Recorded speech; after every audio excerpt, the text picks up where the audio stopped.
Pick a year. Pick any year in the last decade. Last decade, okay. So 2000. I'd like to go Ecky's draft, 214. 2014. Yeah, 2014 NHL Ecky's draft. All right. So Ecky's draft was obviously first overall. So that's Aaron Ekblad. Yeah, Aaron. So he's got 500 games, 554 games played, 8 seasons. Sam Reinhart, number 2, 532 games, 8 seasons. Draisaitl, good draft. Yeah, it's a good draft. Jesus Christ. Draisaitl, 8 seasons, 558. Bennett, 483, 8 seasons. Now this is where we start to get the drop off. So we got 1, 2, 3, 4 picks. Yeah. That have played basically every year. Okay. Next pick, number 5. You remember who it was? No. Michael Del Cole. Wow. Played in Oshawa. Yep. 112 games over 5 seasons. I want to see where he's at now. And he's still in the AHL. So plays for Bridgeport, AHL. Yep. Next one, Jake Virtanen. Oh, he fell apart. Yeah, 317, 6 seasons, and he's gone now. Is he play still? Yeah, he went to I think he had there's some issues.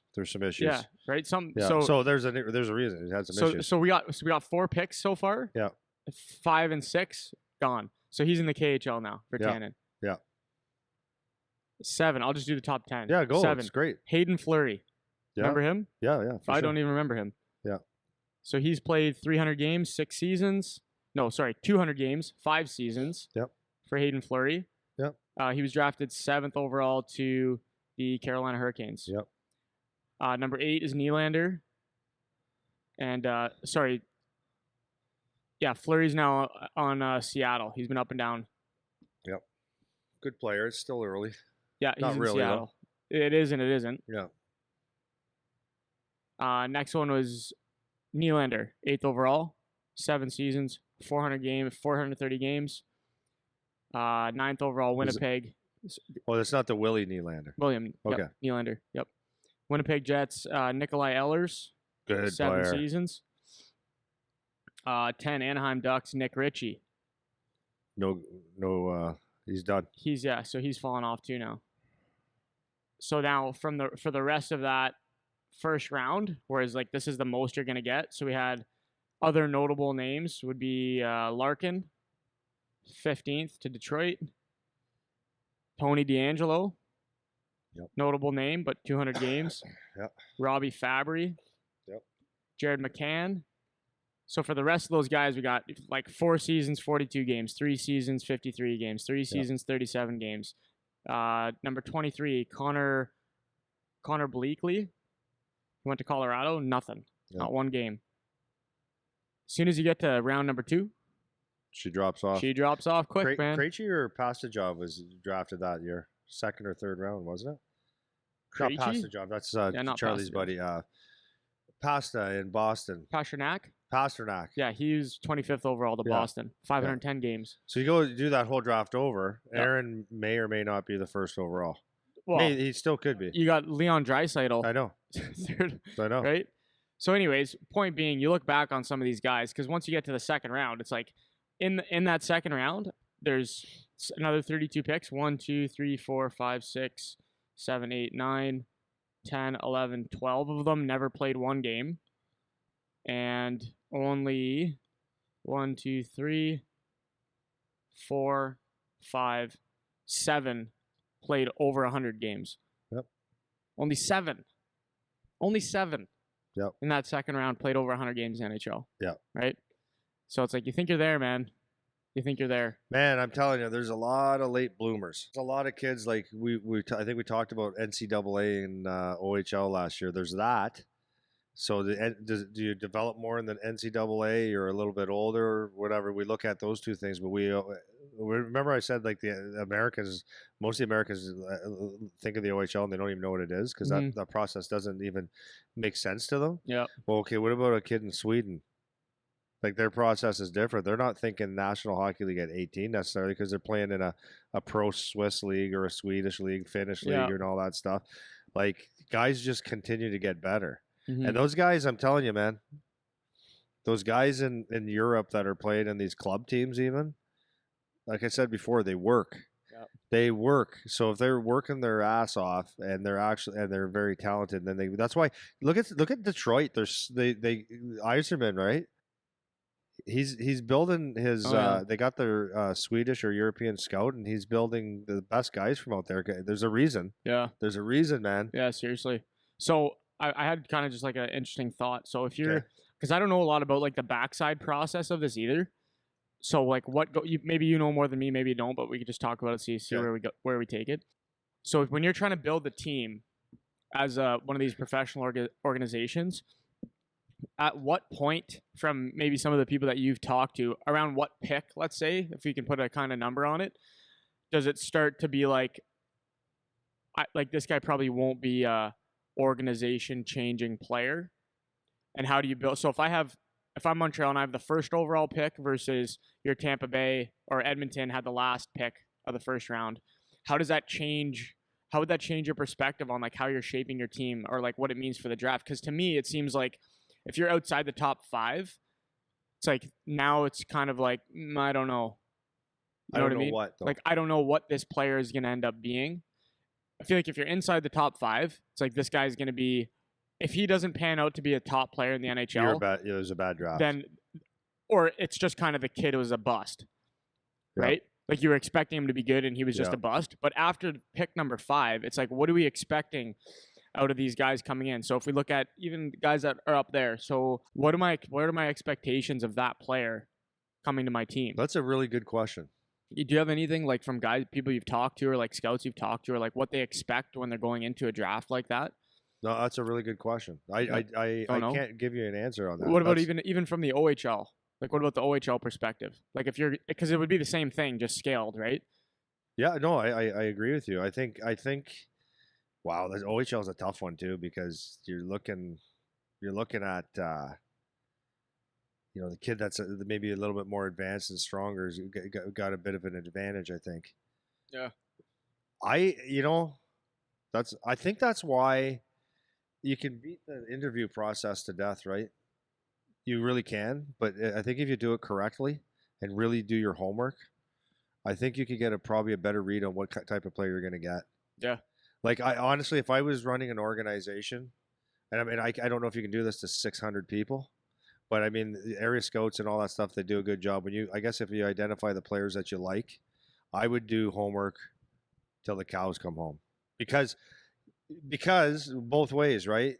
People can fool you with their their disguise of like I'm a hard worker, I stay out of shit and all that stuff, but like they can fool you with that, but they can also fool you with how hard they actually work, because they're not all shits and giggles, right? Or they're not maybe the best guy. So that's why you'll get a guy a Martin St. Louis or whatever man, whatever pick, and they shock the shit out of you, but that team probably saw the one thing, like Nick Paul.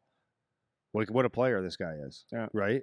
But anyways, my point is, you never know. Like, so if I'm looking at a team, someone asked me the other day, was it you? Someone asked me, would you build your team? Maybe it was Mitchie, asking me if I was running a team, would I build my team like would I go with a skill guy, or like what would I do? And I go, every single time, for me, Yeah. I don't think skill's worth a diddly shit if you don't have the grit. Right? So I will take, I need to know that a guy has so much fire. Like, for example, yesterday we were doing a scrimmage. Mitchie asked a couple of kids, and he knew the score. We were playing a cross ice game or whatever mini game, and most of the kids didn't know the score. He asked the one kid, and the kid goes 4-0, because he knows. And he competes, and he's trying to make plays. And he gets not upset like a little baby kind, but it's important that he wins and he knows the score and it's done properly. Like, there's a little thing there. Okay, put that one. Go to the guy's gym, find out what he's working on. Like, hey, I would for a scout, if anyone that comes through this, I would be so thrilled for them to say, what are your workouts like? Because I know our kids, they'll go, okay, so on May 28th, this is what I ate, and it's dialed in. That's something. Yeah. Okay, so there's something. This kid's been doing this and this for that long. I've got 2 years of workout sitting there. So number one, he knows how to work out. He writes it down. He's aware of his stuff. He eats right, whatever. What do you do on the ice? And all these things. Who do you hang out? Who do you hang out with? Ask those questions like, how do you play? Like, not the because I know in the interview process that a lot of the times they ask questions and it's like, who does your game resemble? And they write down, okay, this guy, and it's maybe not that much thought, but I would dig into that so much, right? And really dig. Then you're going to find your players that way. Yeah.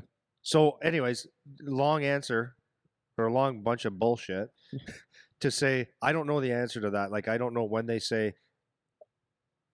I don't think it's going to make a difference, but I honestly, if I'm like, I think Steve Yzerman is unbelievable. Like, I think the way he builds That's it. my boy. Well, hey, dude, Yeah. you got to give credit to where he is, man. This Yeah. guy's smart. Look what he did in Tampa. That's his team. Right. That's his team. Yeah. Now he's going to Detroit, and you just look at even how he fired the coach.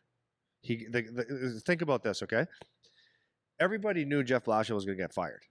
Okay, and people were saying like, why did fire him? He's not winning. Well, number one, no one's winning with that team, right? It got blown up. You can't win. So he let this guy coach and gave him an opportunity. And I'm not saying good or bad. But he gave the guy the opportunity till the point is now your time's run out. Now we're not getting any better at all. Right. But did he do it at the end of the season or beginning of the season, mid-season, or just frustrated? No, he let him go out like really gracefully. Yeah. Right. And I don't know if it was a mutual or whatever. It doesn't matter. But he even let that go properly. Yeah. So then he's got these draft picks, and you can start to see it build. And in a couple of years, you watch the Detroit Red Wings. Right. He's going to have the right places. Now he's got the coach for the right time to come in at the right time and place, and boom. So my point is, again, long story short, short story long, is there's guys out there that know exactly what they're doing, and I don't think they say 29th overall, like, whatever. I think at 7th, last pick of the draft, they're looking at, no, this guy has this, and we're going to see it develop, and you don't give up on him. And you look at the Detroit Red Wings themselves, you've got the Tommy Holmstroms, the Datsyuks, the Zetterbergs that were drafted late anyways. Yeah. And you don't know what you're getting, man. You don't know. Yeah. That's why the homework is huge. And this is just back to the hype thing. People don't see the build. So people don't see the backside where it's like, my one uncle, he's a Wings fan. He's a sports fan. He's like your typical sports fan, like just knows all the players, knows the league, keeps up with the news, keeps up with the controversy, keeps up with everything. And he's always like, it's a very, very short-sighted emotional reactions to watching sports, right? Fire the coach. This guy sucks. They need to trade this guy. Well, yeah, but there's a process. But yeah, there's a lot of things going into this. Saying that, you fire the coach. So let's go Jeff Blashill. Fire him 2 years ago for who? Exactly. Who are you going to bring in? Exactly. He's not going to change the team. Yeah, the team sucks. The team sucks. And that guy did everything he could. He probably he didn't have any hair, but he probably pulled it all out. Yeah.